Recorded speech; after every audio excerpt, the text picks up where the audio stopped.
Assalamualaikum warahmatullahi wabarakatuh. Selamat datang di studio kami, Studio Si Keren, studio inspiratif, kreatif, dan responsif dalam acara New Website, menimba wawasan ilmu pengetahuan bersama OSIS terbaik. Nah, sebelum masuk ke materi, karena ini episode perdana, tentunya kalian belum mengenal kakak ya, maka dari itu izinkan kakak untuk memperkenalkan diri. Karena kalau kata pepatah itu, tak kenal maka tak sayang. Perkenalkan, nama kakak Anissa Aulia Rosyida, biasa dipanggil Anissa. Dan dalam video kali ini, kita akan sharing tentang OSIS dengan judul OSIS itu keren. Nah, mendengar judulnya saja, pasti kalian langsung kepikiran tuh tentang kepengurusan OSIS di sekolah kalian, atau bahkan saat ini, kalian sedang menjabat menjadi pengurus OSIS. Sebelum kita masuk ke materi yang lebih rinci, kita masuk ke materi yang paling dasar dulu ya.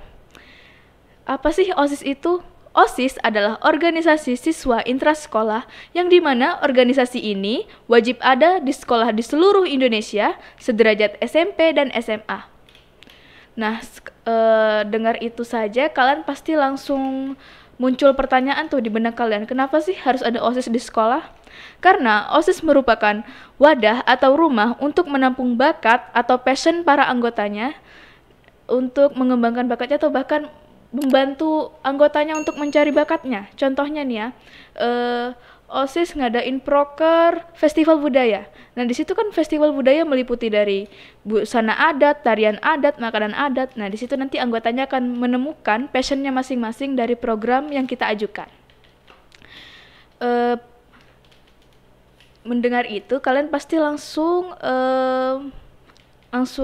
ingin bertanya tuh, apa saja sih tugas OSIS itu?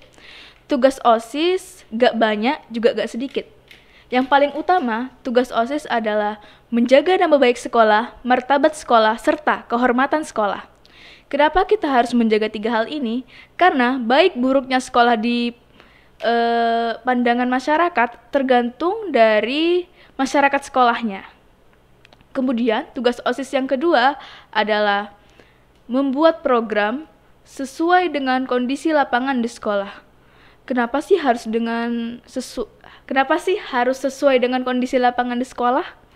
Karena ketika kita mengajukan program itu harus terlaksana dengan maksimal dan baik. Seumpama nih kita ngadain program lomba nyanyi di KTS atau kegiatan tengah semester.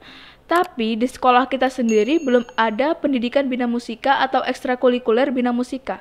Nanti kan kesannya itu tidak adil. Jadi yang menang mungkin hanya kelas-kelas yang dimana kelas itu punya murid yang mungkin ikut privat nyanyi di luar sekolah. Jadi tidak adil gitu kesannya.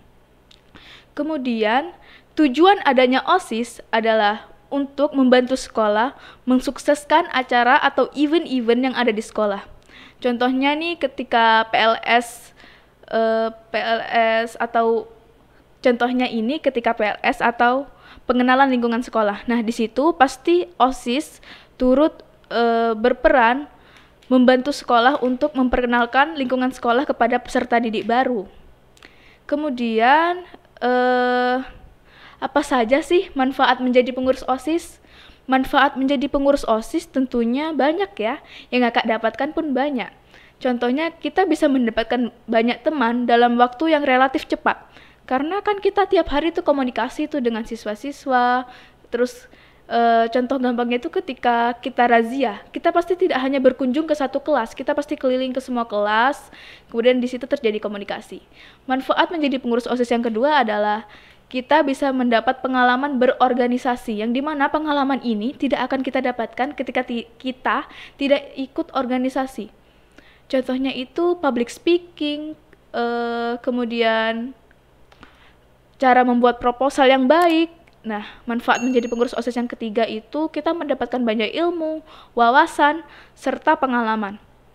Kita bisa mendapatkan banyak wawasan dan ilmu ketika kita kumpul-kumpul tuh, atau kita studi kunjung ke sekolah lain, atau ketika kita rapat, kita seumpama dikasih waktu rapat 1 jam.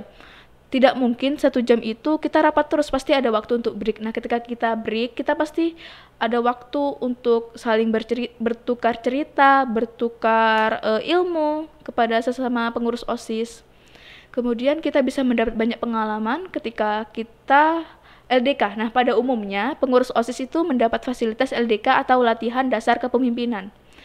Di situ kita bisa mendapatkan pengalaman dilatih menjadi orang yang disiplin, pekerja keras, jujur, amanah, dan lain-lain. Kemudian, siapa saja sih anggota OSIS? Anggota OSIS adalah seluruh siswa-siswi yang ada di sekolah. Contohnya nih, SMP Negeri 1 Sumeneb memiliki siswa kurang lebih 1.000. Nah, anggota OSIS juga berjumlah 1.000 karena anggota OSIS adalah seluruh siswa-siswi yang ada di sekolah tersebut. Nah, itu terus yang sering dipanggil kakak OSIS atau OSIS itu siapa sih? Itu merupakan pengurus OSIS, yang dimana pengurus OSIS adalah yang membuat program dan anggota OSIS adalah yang melaksanakan program. Lalu, apakah menjadi pengurus OSIS di SMP Negeri 1 Sumeneb harus siswa yang berprestasi? Jawabannya tentu saja tidak. Yang penting memiliki niat dan jiwa kepemimpinan yang baik. Jiwa kepemimpinan yang baik itu seperti apa sih? Jiwa-jiwa yang jujur, kemudian amanah, mau bekerja keras, tidak egois, atau tidak memiliki sifat pemimpin otoriter. Pemimpin otoriter ini biasanya dianggap pemimpin yang buruk karena dia selalu mengambil keputusan dengan cara egois dan tidak mau mendengarkan pendapat dari pengurus lainnya. Tapi sifat pemimpin otoriter ini terkadang dibutuhkan di waktu-waktu tertentu tuh. Namun pada umumnya sifat pemimpin otoriter ini cenderung buruk. Kemudian, apakah menjadi pengurus OSIS di SMP Negeri 1 Sumeneb tidak bisa meluangkan waktu untuk belajar? Jawabannya tergantung kalian sih. Tapi kalau kakak pribadi, dengan kakak masuk ke pengurusan OSIS, justru kakak bisa menambah waktu untuk belajar. Contohnya ya ketika kita kumpul atau rapat, kita bisa saling bertukar ilmu, atau bahkan ketika kita mengikuti olimpiade, kita bisa saling bertukar buku.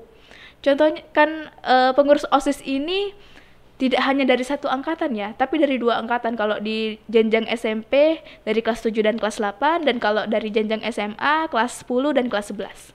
Nah, di situ kita bisa bertukar buku, kemudian kita juga bisa bertukar ilmu. Kemudian untuk mengatur waktu sendiri, ada tips dari kakak nih. Kalian bisa bikin skala prioritas aktivitas dalam seminggu. Jadi seumpama nih Senin harus ngerjain tugas ini, Selasa tugas ini, Rabu tugas ini, dan weekend kita bisa manfaatkan untuk hal-hal yang bermanfaat juga tentunya, seperti membuat kreasi makanan atau bermain dengan teman, namun menghasilkan karya-karya yang memuaskan. Nah, tapi kalian harus punya janji pada diri kalian sendiri untuk menepati jadwal-jadwal itu. Jangan sampai kalian lengah.